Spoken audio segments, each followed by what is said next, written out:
Hi everyone, in this video I am going to show you how to add the background to your video or your photo in CapCut PC. For instance, I'm just going to add my video to the track and I'm just going to remove the background before. So just going to cut out, select auto cut out for removing the background. And how to add the background, you are just going to select your background light where you have and just add the track and move the video to up, and then just going to just for the duration the same length and merge it.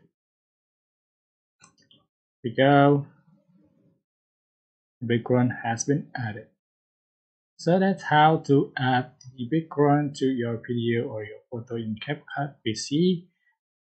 Yeah, I hope the tutorial was helpful for you. Don't forget to like, comment, share, and also subscribe. If you have any question, please leave it in the comment section down below. Thank you so much for watching.